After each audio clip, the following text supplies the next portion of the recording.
Catenary आप लोगों का चल रहा था, कैटनरी में आपको प्रॉब्लम्स कराए जा रहे थे, ठीक है। एक प्रॉब्लम और इम्पॉर्टेंट में लिखिए, कई बार पूछा गया है, केवल देखिए आप लोगों को वही प्रॉब्लम्स कराए जा रहे हैं, पहले भी बताया गया जो इम्पॉर्टेंट है ना, जो किसी ना किसी ईयर में पूछे गए हैं। तो एक क्वेश्चन और लिखिए, इसमें लिखिए a string of length small l, a string of length small l hangs between 2 points, hangs between 2 points, hangs between 2 points, bracket में लिखिए, not in the same vertical, not in the same vertical,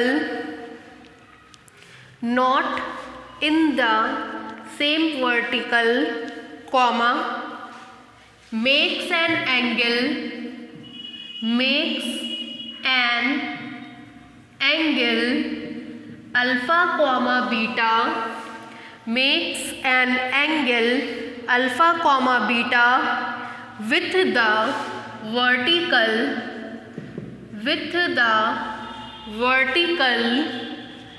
at the point of support, with the vertical at the point of support,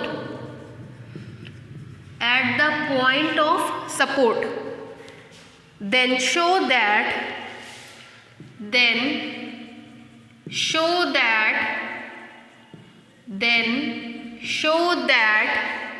if small k is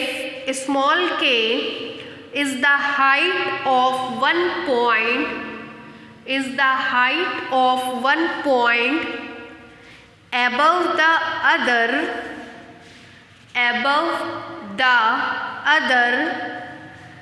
and the vertex of the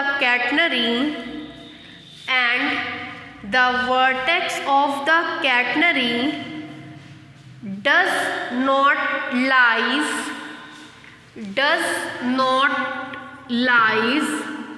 and the vertex of the catenary does not lies between them,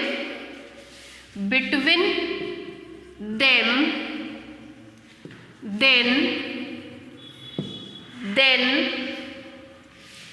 k cos alpha minus beta by 2, k cos alpha minus beta by 2 is equal to L cos alpha plus beta by 2, L cos alpha plus beta by 2।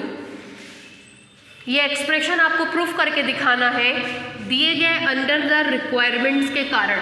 देखिए इस question को क्यों important कहा गया, क्योंकि इस question में कुछ चीज़ें ऐसी यूज़ हुई हैं कि कैटनरी ना होते हुए भी कैटनरी को रिफॉर्म किया गया है। इस पूरे क्वेश्चन को अगर आप देखें तो इस पूरे क्वेश्चन में स्टार्टिंग में कहीं पे भी कैटनरी वर्ड नहीं आया है, एंड में जाके केवल एक चीज़ लिखी है, and the vertex of the catenary, कि अगर कैटनरी बाय द वे हम रीजेनरेट करते हैं तो उस कंडीशन में जो कैटनरी का वर्टेक्स है वो इस स्ट्रिंग में कहीं नहीं आना चाहिए, does not lies between them.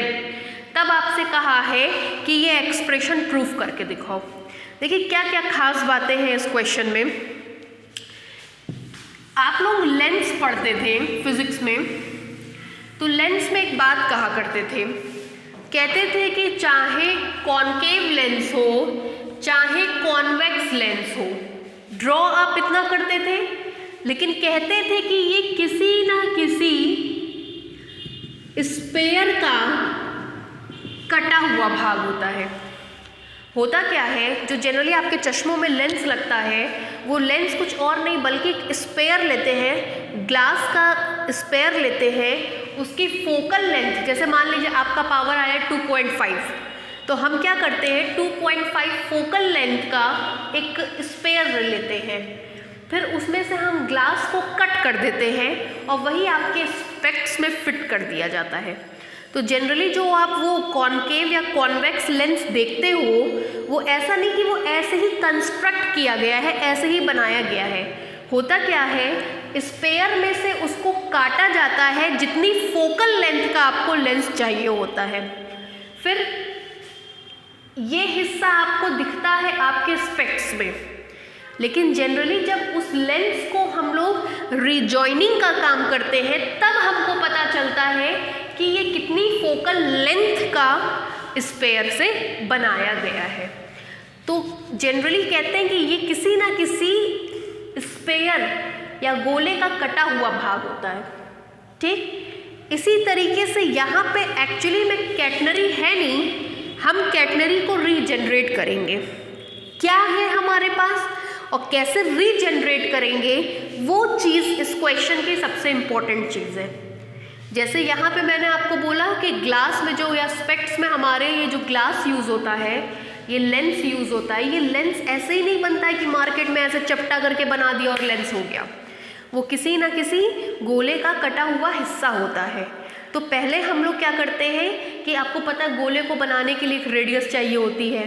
तो मान लीजिए हमको 2.5 फोकल लेंथ का लेंस चाहिए, तो हम 2.5 फोकल लेंथ का एक गोला बनाएंगे। उस गोले से अपने चश्मे के फ्रेम के अकॉर्डिंग लेंस को कट करके निकाल लेंगे, और वही लेंस जब आपके स्पेक्ट्स में फिट होता है तो वो आपकी उस फोकल लेंथ की विजिबिलिटी आपको देता है, ठीक है। तो लेंस की परिभाषा अगर आप देते हैं तो लेंस की खुद की परिभाषा नहीं होती है, बल्कि लेंस के उस गोले की परिभाषा होती है जिससे उसको काट करके जनरेट किया जाता है, ठीक। अब यही सेम चीज़ यहाँ कैटनरी के केस में, कैटनरी के केस में यहाँ पे क्वेश्चन में हम कैटनरी को रिफॉर्म करेंगे।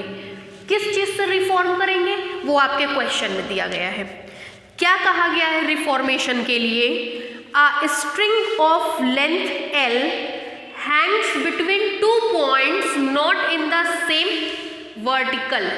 मतलब दो पॉइंट लिए गए हैं, दोनों सेम वर्टिकल में नहीं है। अगर इस पॉइंट को हम इसके नीचे बना देते तो दोनों सेम वर्टिकल में आ जाते, लेकिन हमसे कहा गया है कि हमको दो पॉइंट लेना है which are not in the same vertical, vertical में नहीं है, इसलिए हमने आगे पीछे करके दो पॉइंट ले लिया। एक पॉइंट ले लिया P, एक पॉइंट ले लिया Q, और इसकी लेंथ आपको दिया गया है कि इसकी लेंथ है L, ठीक। कह रहा है we have to take two points P and Q which are not in the same vertical. दो पॉइंट्स हमने ले लिए P एंड Q और वो सेम वर्टिकल में नहीं है। इसके बीच में हमने एक स्ट्रिंग को हैंग किया है जिसकी लेंथ स्मॉल l है। आगे कह रहा है which makes an angle alpha comma beta with the vertical at the point of support. ये सपोर्टिंग पॉइंट्स है, सपोर्ट का मतलब होता है इसी के सहारे हमने अपनी चेन को हैंग किया है। अगर ये पॉइंट हट जाए तो चेन नीचे गिर जाएगी। मतलब एक हिस्से को हमने चेन के यहाँ बांधा है, एक हिस्से को यहाँ बांधा है। क्योंकि चेन को इस तरीके से इस पोजीशन में रहने के लिए ये दोनों पॉइंट सपोर्ट कर रहे हैं, then that point is called supportive point, ठीक है।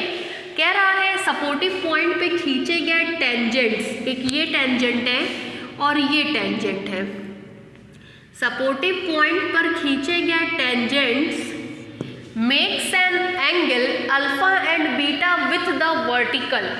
अगर ये हॉरिजेंटल हम मान लें, let us consider this as X axis, तो एक टेंजेंट वर्टिकल से अल्फा एंगल बना रहा है और दूसरा वर्टिकल से बीटा एंगल बना रहा है। ये देखिए, मान ले रही है अल्फा बना रहा है, मान ले रही है बीटा बना रहा है। अगर इसका वर्टिकल से एंगल अल्फा है तो आपको पता है हॉरिजेंटल और वर्टिकल के बीच का angle 90, then this one must be equal to 90 minus alpha and this must be equal to 90 minus beta. एक वर्टिकल से अल्फा एंगल बनाया, एक वर्टिकल से बीटा एंगल बनाया, then this must be makes an angle 90 minus alpha with the horizontal and this makes an angle 90 minus beta with the horizontal। ठीक है, अब ये कैटनरी का पूरा कंस्ट्रक्शन है। आगे कह रहा है then show that if small k is the height of one point above the other. Height वाला क्वेश्चन कल आपको एक कराया था। कह रहा है कि एक पॉइंट का दूसरे पॉइंट से हाइट के है। तो कल ये बताया गया था कि जब भी बात हाइट या डेप्थ की आती है we will take vertical length, ठीक है, या we will take perpendicular distance. जब भी हम आपसे हाइट की या डेप्थ की बात करेंगे तो उस कंडीशन में जो डिस्टेंस हम कैलकुलेट करते हैं वो हमेशा परपेंडिकुलर डिस्टेंस होती है, वर्टिकल डिस्टेंस होती है। कह रहा है एक पॉइंट की दूसरे पॉइंट से जो वर्टिकल डिस्टेंस है वो के है। ये रही हमारी एक पॉइंट की दूसरे पॉइंट से distance which is equal to K. तो कहा क्या है and the vertex of the catenary. अब बात किया है कैटनरी और कैटनरी के वर्टेक्स की, लेकिन अगर आप यहाँ देखें तो आपके पास तो कैटनरी है ही नहीं। जब कैटनरी है ही नहीं तो वर्टेक्स कहाँ से आ गया? तो अब पहला काम ये होगा कि इस लूप से कैटनरी को कंप्लीट करना। जैसे अभी हमने बताया कि आपके चश्मों में ये जो लेंस लगता है ये ऐसा नहीं होता है, बल्कि ये किसी न किसी स्पेयर का कटा हुआ हिस्सा होता है जितनी फोकल लेंथ की आपको रिक्वायरमेंट होती है। ठीक उसी तरीके से ये भी किसी न किसी कैटनरी का कटा हुआ हिस्सा है। जब हम इसको कंप्लीट करेंगे तो हम मान ले रहे हैं after completion this is the part of the catenary. ठीक है, मान ले रहे हैं ये कैटनरी हो गई हमारी। एक पॉइंट हमने ए माना, दूसरा पॉइंट हम बी कंसीडर कर रहे हैं और इसको इससे मिला दिया।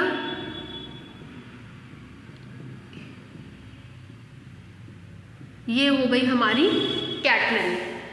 फिर देखिए ये हमारी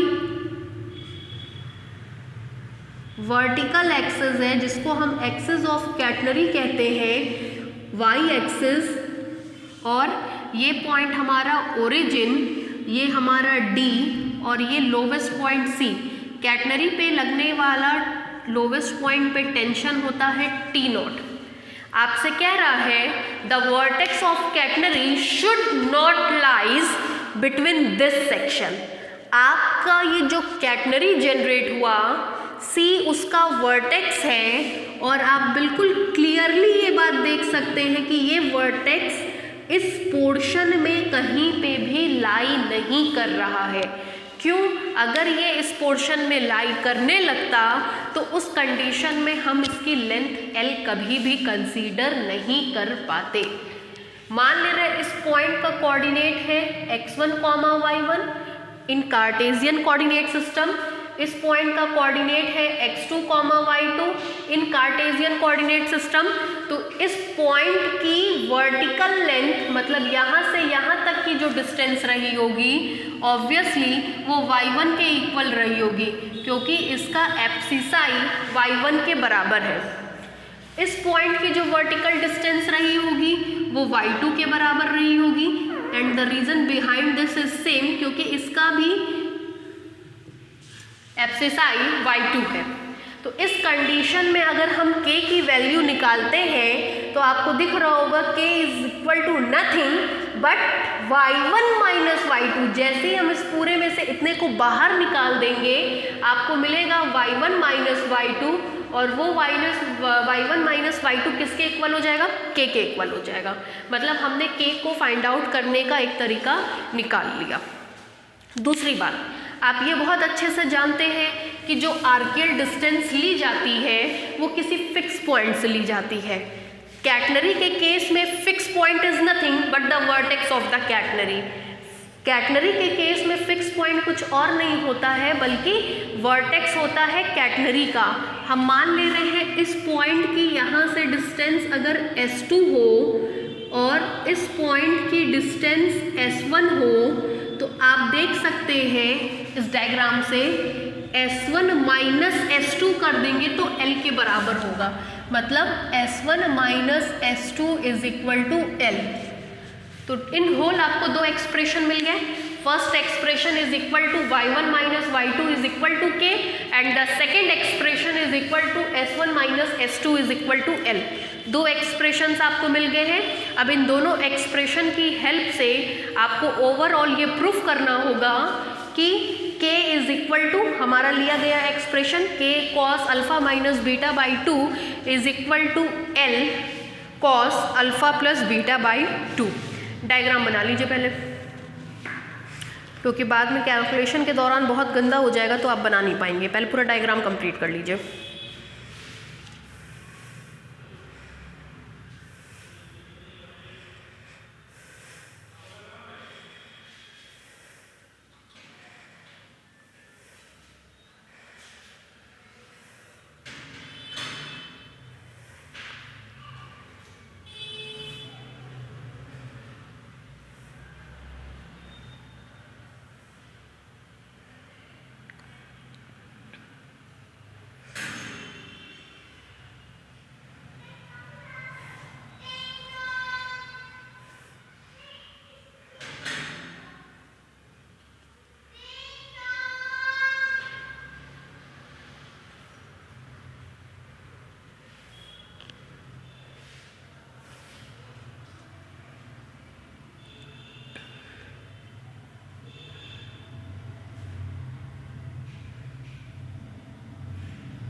हो गया भाई, बन गया डायग्राम.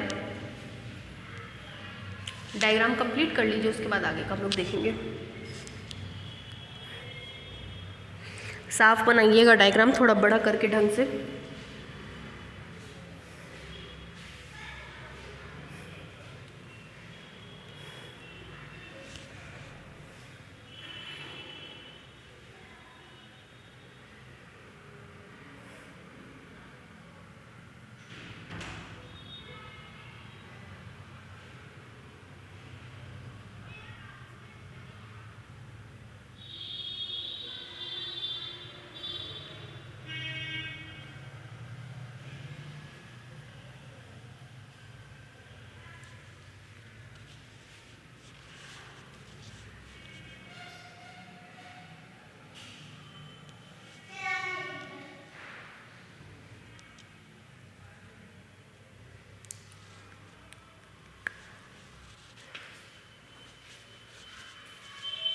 ये अल्फा लिखा है.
लिखिए इसमें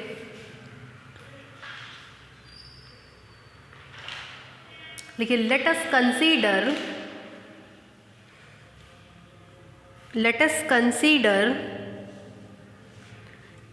P and Q, capital P and capital Q are the 2 points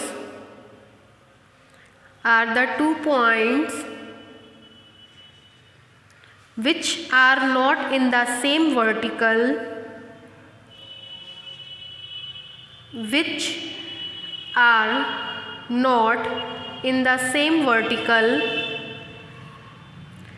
such that a string of length L such that a string of length L, small l, hangs between them, such that a string of length L hangs between them, such that a string of length L, small l, hangs between them. Full stop. Let alpha and beta, let alpha and beta are the angles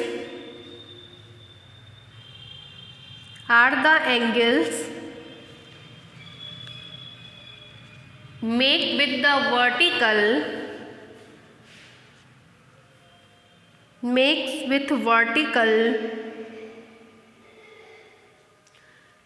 of point P and Q respectively, of points P and Q respectively,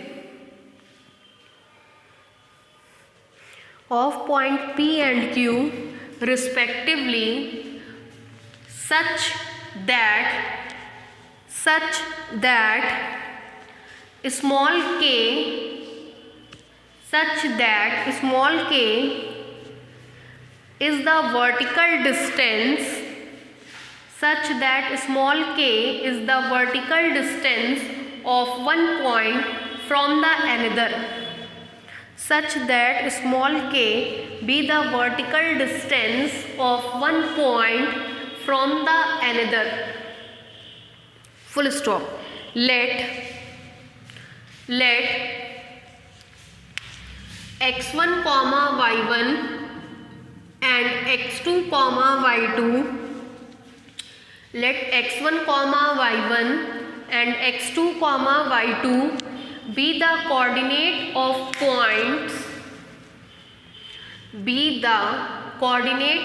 points, capital P and capital Q respectively. Let x1 comma y1 and x2 comma y2 be the coordinate of points capital P and capital Q respectively. Then it is clear that y1 minus y2 is equal to k, equation number 1. Then it is clear that y1 minus y2 is equal to k, equation number 1. नीचे से लिखिए line change करके, late s1 and s2, small s1 and s2 be the archial distance, let s1 and s2 be the archial distance of point capital P and capital Q, of point capital P and capital Q from the vertex C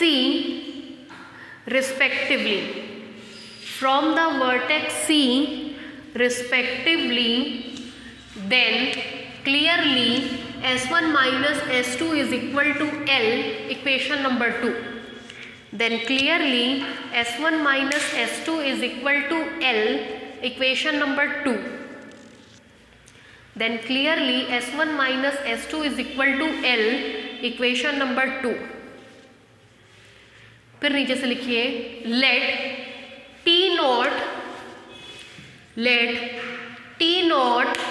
be the tension at the lowest point C, let T naught be the tension at the lowest point C, such that the vertex C of the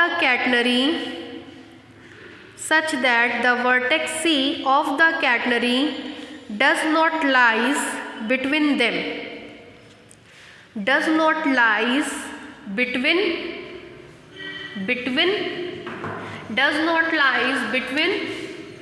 arc P Q, then की जगह लिख लीजिएगा between arc P Q, does not lies between arc P Q. हो गया इतना। फिर नीचे से लिखिए, अब हम लोग एग्जैक्टली ये चले, बस एक ये लाइन लिख लीजिए, since the tangents at P and Q, since the tangents at P and Q, since the tangents at P and Q makes an angle alpha and beta, makes an angle alpha and beta with the vertical,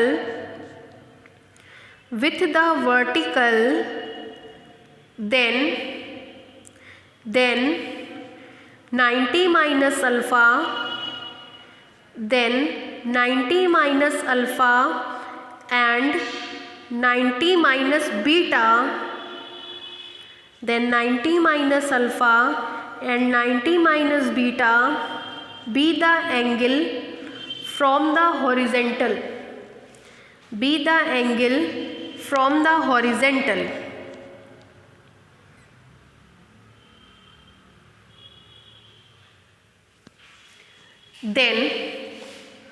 Then नीचे से लिखिए, since we know that, then since we know that, then since we know that, लिखिए, हम लोग जानते हैं कि expression S is equal to C tan psi, देन since we know that नीचे से लिखिए S is equal to C tan psi, S is equal to C tan psi। अब इस इक्वेशन को रीराइट करेंगे P और Q के लिए। P पे अगर S का मान देखें तो वो S1 के इक्वल होगा, साई की वैल्यू देखें तो वो 90 माइनस अल्फ़ा के इक्विवेलेंट होगी। इन सिमिलर मैनर अगर हम Q पे देखें तो Q पे S की वैल्यू S2 है और साई की वैल्यू 90 माइनस बीटा के इक्विवेलेंट है। तो ये जो इक्वेशन अब हम देख रहे हैं, इस इक्वेशन को रीराइट करने चल रहे हैं पॉइंट P और Q के लिए।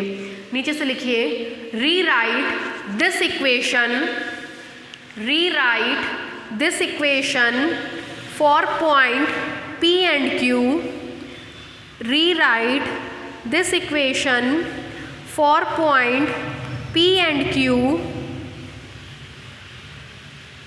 rewrite this equation for point P and Q, comma we get,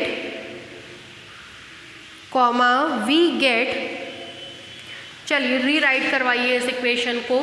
सबसे पहले हम लोग को मिलेगा पॉइंट P के लिए S1 is equal to C tan psi की जगह 90 minus alpha and S2 is equal to C tan Q के लिए रीराइट करेंगे तो 90 माइनस बीटा।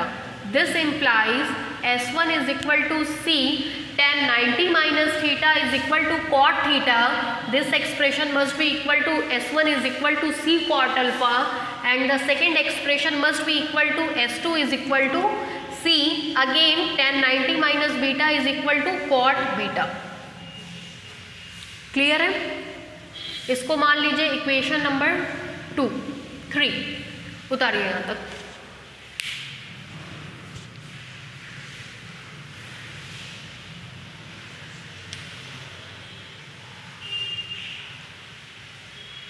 उतारिए इतना।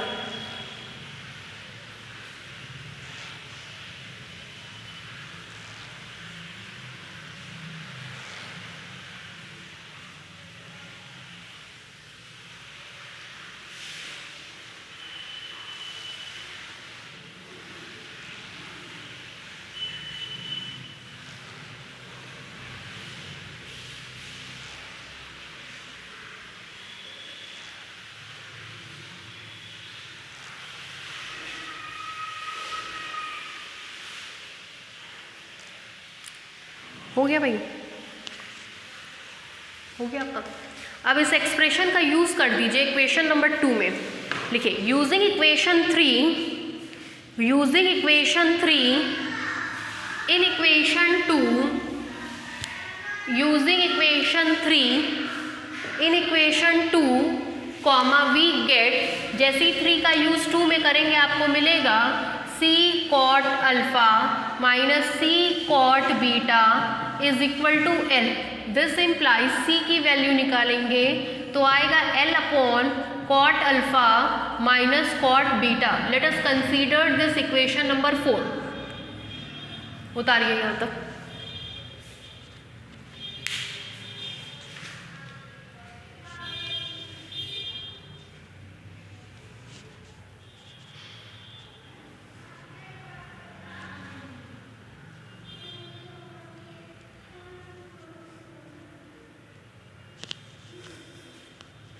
इक्वेशन 4 तक उतारिए।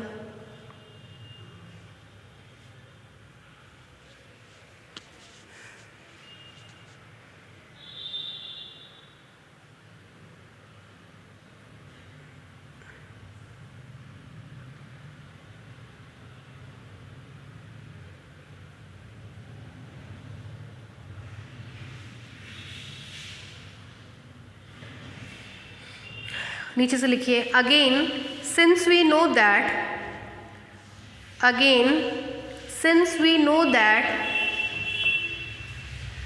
एक एक्सप्रेशन आपको और बताया गया था y is equal to c sec psi। Again since we know that y is equal to c sec psi। ठीक है, फिर से इस इक्वेशन को रीराइट करेंगे p और q के लिए। जब आप p में रीराइट करेंगे तो y की जगह y1 आएगा और psi की जगह 90 माइनस अल्फा।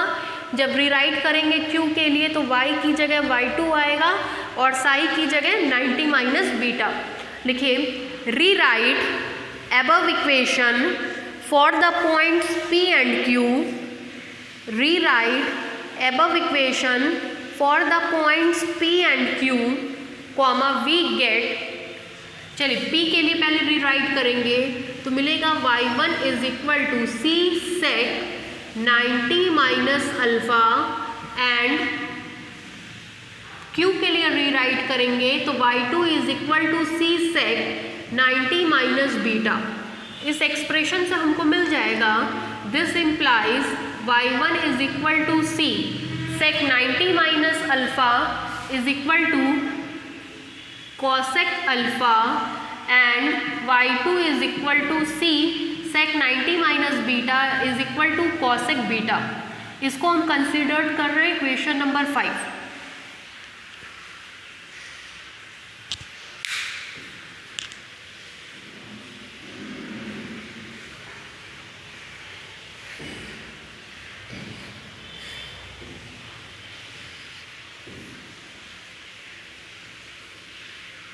बहुत इंपॉर्टेंट क्वेश्चन है ये, इसको ढंग से पढ़िएगा।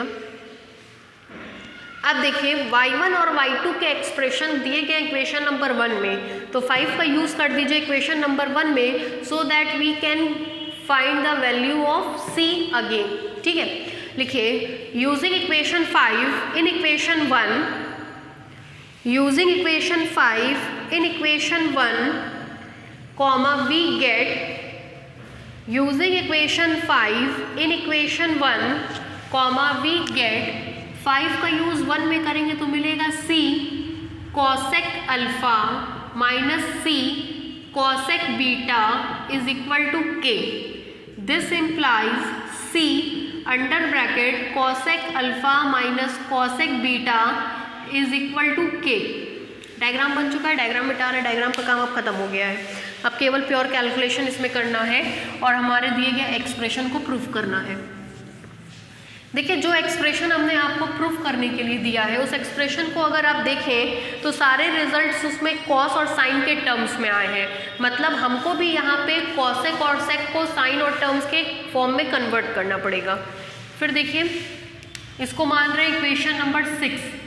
अब हम इक्वेशन नंबर 4 और 6 को देखें तो इक्वेशन नंबर 4 में c की वैल्यू दी गई है। इस c की वैल्यू को ले जाकर के अब हम इक्वेशन नंबर 6 में पुट कर देंगे।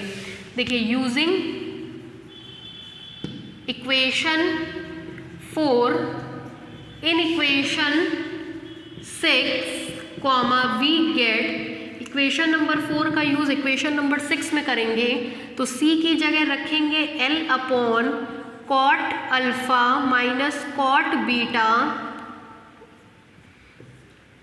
साथ में आएगा कॉसेक अल्फ़ा। c की जगह हमने ये वैल्यू यहाँ से पुट कर दी है, बचे हुए टर्म्स है cosec alpha minus cosec beta is equal to k। This implies L upon cot alpha की जगह cos alpha upon sine alpha minus cos beta upon sine beta, ये इसकी जगह आ गया। इसकी जगह लिखेंगे 1 upon sine alpha minus 1 upon sine beta is equal to k।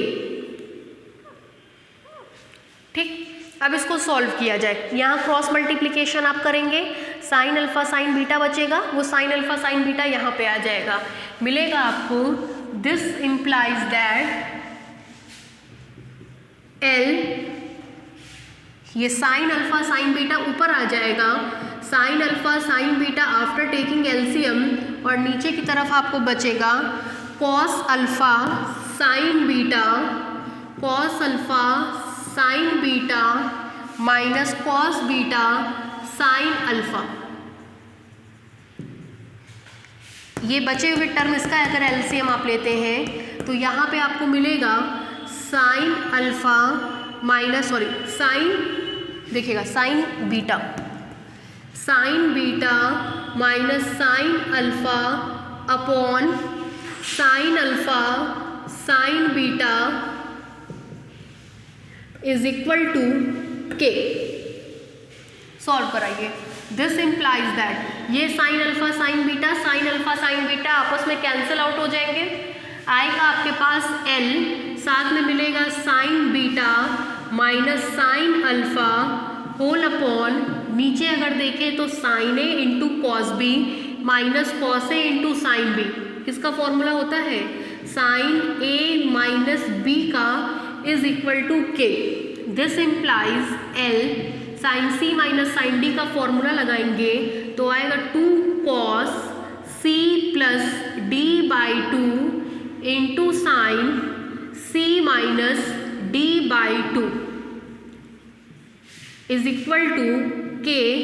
ये टर्म उधर जाएगा, साइन 2a का formula 2 sign A into cos A, angle का हाफ हो जाता है, यहाँ पे लिखेंगे तो आएगा 2 sign beta minus alpha by 2 into cos beta minus alpha by 2, angles का हाफ कर दिया गया।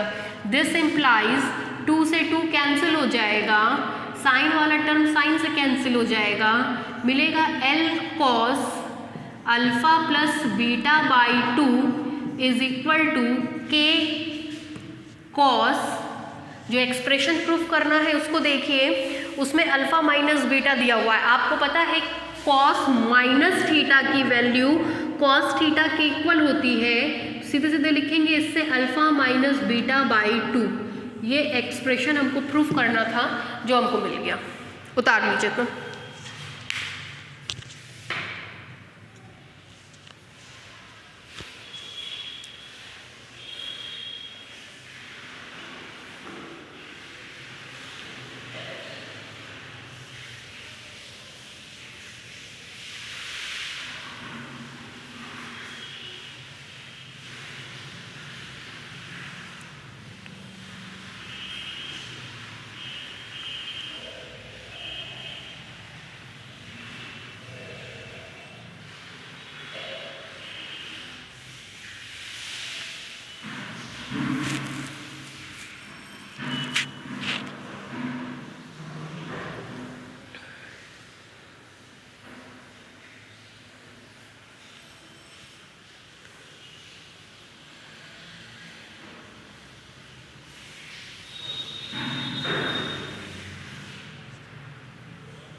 हो जाए तो बताइए।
हो गया होगा अब तक।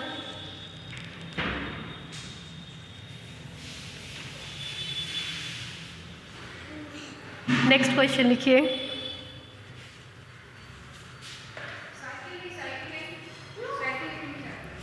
नेक्स्ट लिखिए।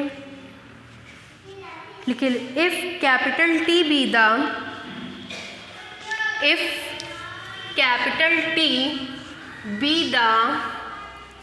tension at any point B, if capital T be the tension at any point B of a catenary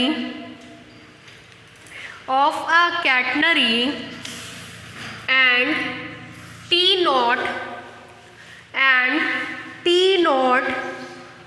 is the tension at the lowest point C, and T naught is the tension at the lowest point C, and T naught is the tension at the lowest point C, then prove that T square minus T naught square is equal to W square. T square minus T naught square is equal to W square, where W is the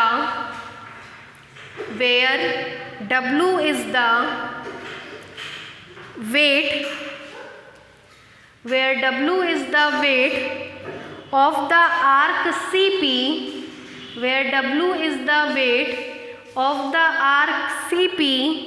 of the catenary, where W is the weight of arc CP of the catenary. देखिए क्या कहा गया है। सबसे पहले आपसे discuss किया गया है कि ये कैटनरी है, ये आपका y एक्सेस हो जाएगा, ये आपका x एक्सेस हो जाएगा।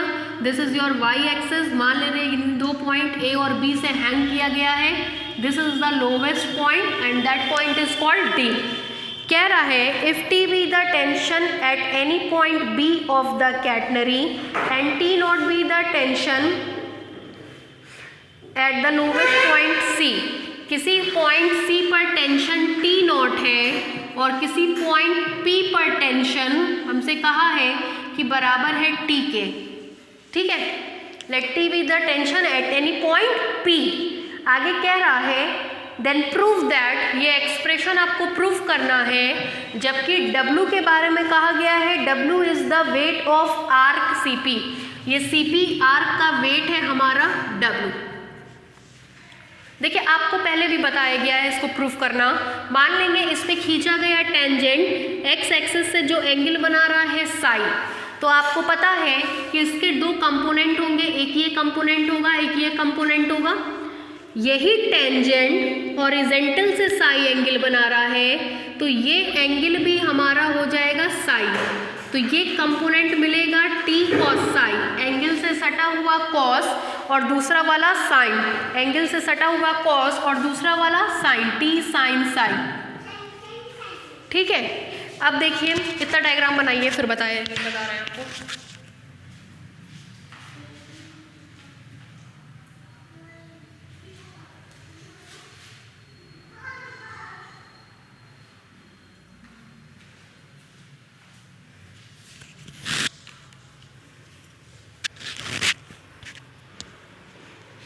बनाइए इतना डायग्राम।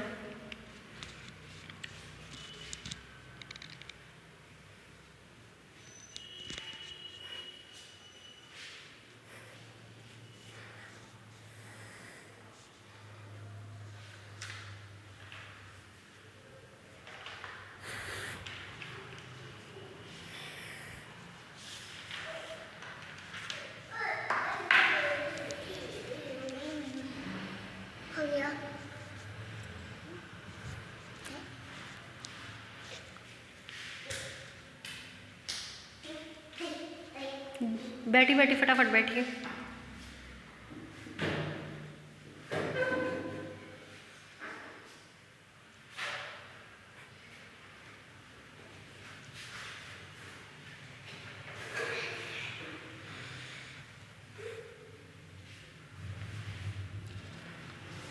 चलिए अब देखिए, आपको बताया गया था कि ये सिस्टम इक्विलिब्रियम में है। अगर सिस्टम इक्विलिब्रियम में होगा तो इस सिस्टम का एक एक सेक्शन इक्विलिब्रियम में होगा, एक एक पोर्शन इक्विलिब्रियम में होगा। ठीक इसी कंडीशन में आप कहेंगे कि हमारा पोर्शन सीपी भी इक्विलिब्रियम में होगा। जब पोर्शन सीपी इक्विलिब्रियम में होगा तो सीपी पे लगने वाले सारे वर्टिकल फोर्सेस का अलजेब्राइक सम 0 और सारे हॉरिजॉन्टल कंपोनेंट्स का भी अलजेब्राइक सम क्या हो जाएगा, 0। अगर यहाँ पे आप देखें तो आपको पता है सारे components along plus X axis और सारे components along plus Y axis की दिशा में लिए जाते हैं। जब प्लस एक्स एक्सिस की दिशा में कंपोनेंट्स को लेंगे तो एक कंपोनेंट ये मिलेगा, एक कंपोनेंट ये मिलेगा।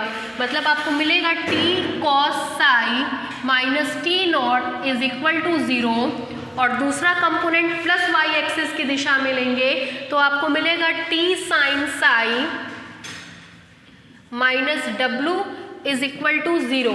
दिस इम्प्लाइज दैट ऊपर वाले एक्सप्रेशन से मिलेगा T cos psi is equal to T naught और नीचे वाले से मिलेगा T sine psi is equal to W. This implies that इससे लिख सकते हैं टी कॉस साई। एक काम करिए, दोनों इक्वेशन नंबर 1 और 2 का स्क्वायर करके ऐड कर दीजिए। Squaring then adding, squaring then adding equation 1 and 2, squaring then adding equation 1 and 2 comma we get 1 और 2 को ऐड करके लिखेंगे तो मिलेगा T square cos square psi plus T square sine square psi is equal to T naught square plus W square. This implies T square is equal to T naught square plus W square. This implies T square minus T naught square is equal to W square. यही आपको proof करना था। थोड़ा सा इसमें लिख लीजिए।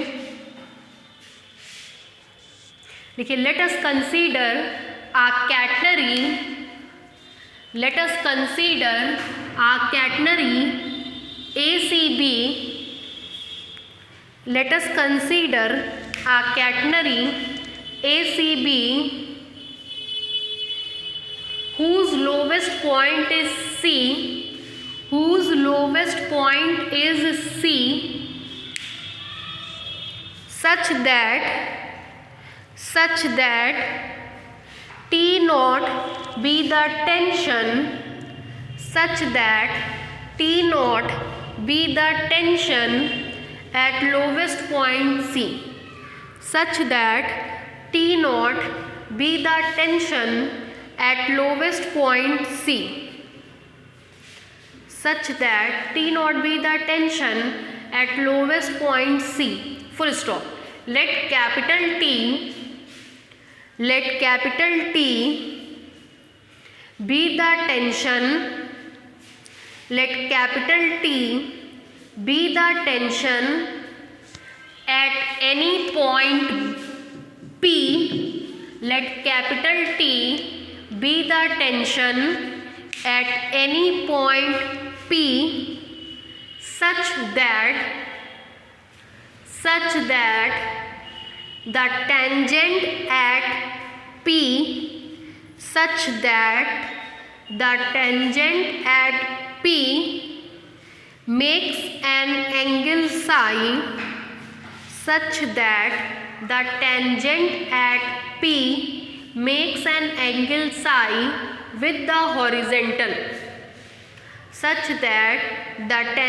at P makes an angle psi with the horizontal, full stop. Let capital W be the weight of the portion CP. Let capital W be the weight of the portion CP. Then in the case of equilibrium,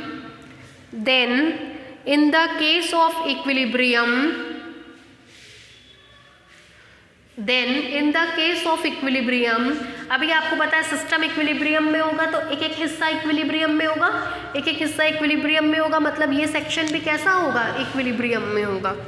then in the case of equilibrium the portion CP has also in equilibrium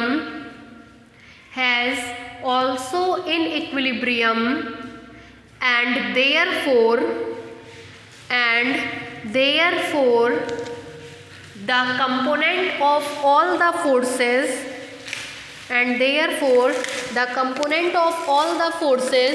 along x-axis and y-axis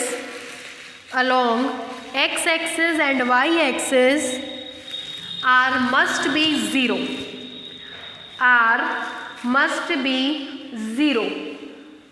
That is यहाँ से यहाँ तक उतारिए.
हो गया भाई, हो गया. Next question लिखिए, डालिए होमवर्क. ऐसा क्वेश्चन आपको पहले भी करवाया गया है, ठीक है. लिखिए a uniform chain of length small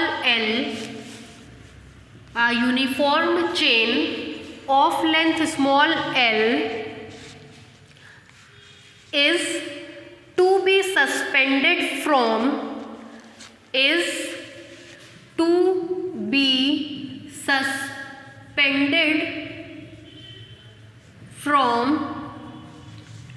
is to be suspended from 2 points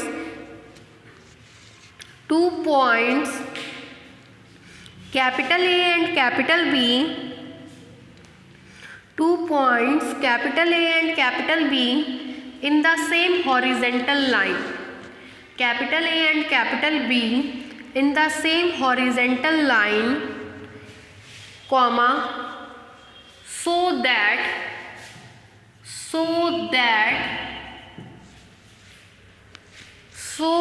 that either terminal tension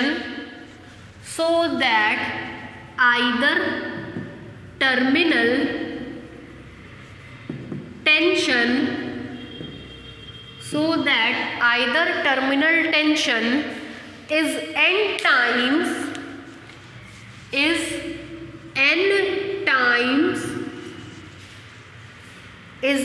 times to that at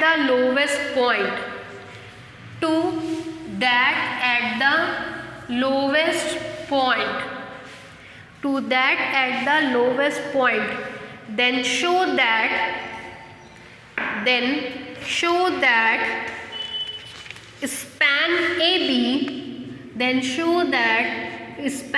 AB must be L upon under root n square minus 1 log n plus under root n square minus 1.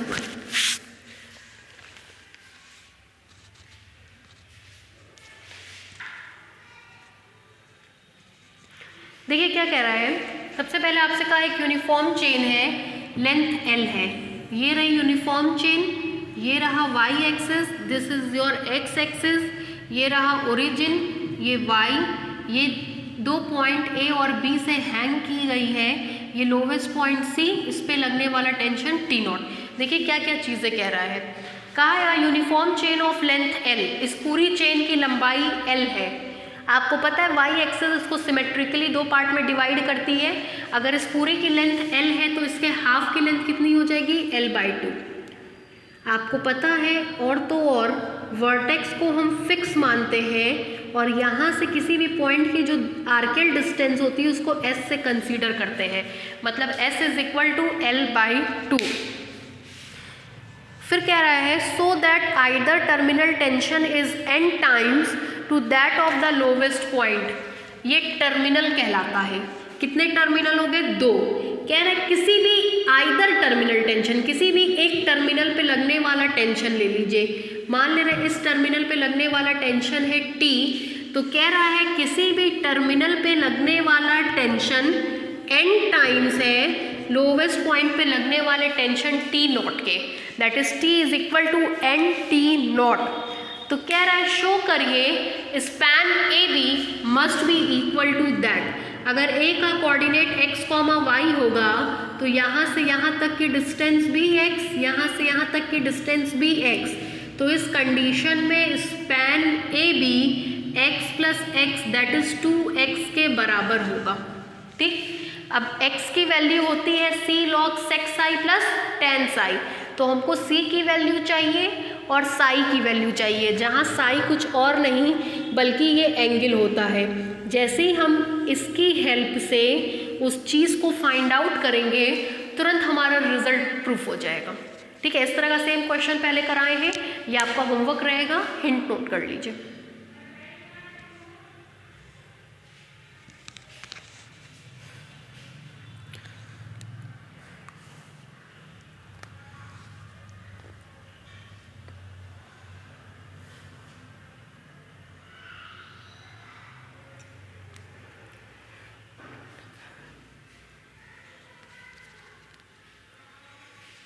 ठीक है, इसके almost question हमने आपको बता दिए, बस एक question इसमें रह गया है। जैसे ही वो क्वेश्चन ख़त्म होगा फिर हम लोग अप्रॉक्सीमेशन पे आ जाएंगे। अप्रॉक्सीमेशन का टॉपिक लगभग 1 से सवा घंटे का है, उसको ख़त्म करते ही कैटनरी चैप्टर हमारा ख़त्म हो जाएगा। ठीक है, वो जो छोटा सा क्वेश्चन है ज़रा उसको भी लिख लीजिए। लिखिए question,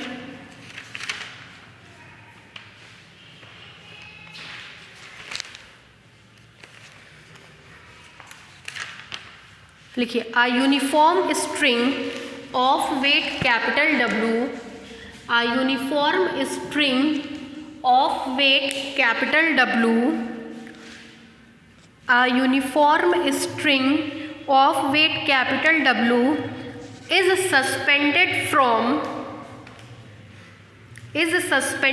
from 2 points at the same level.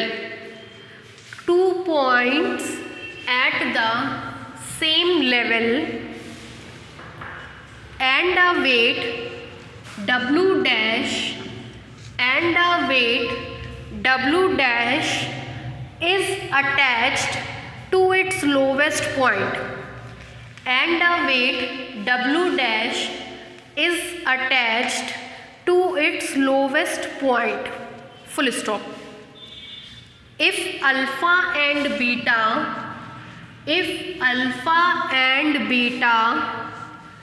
are now the inclinations to the horizontal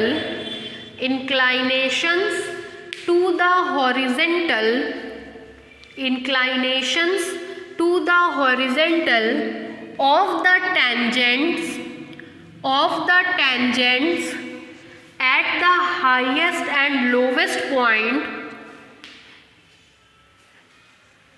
If alpha and beta are now the inclinations to the horizontal of the tangents at the highest and lowest point, then prove that tan alpha upon tan beta is equal to 1 plus W upon W dash. Tan alpha upon tan beta is equal to 1 plus W upon W dash. कई साल पूछा हुआ question है, इसको अब हम लोग कल करेंगे। ये लास्ट क्वेश्चन है इस चैप्टर का, ठीक है। नेक्स्ट बाकी कल।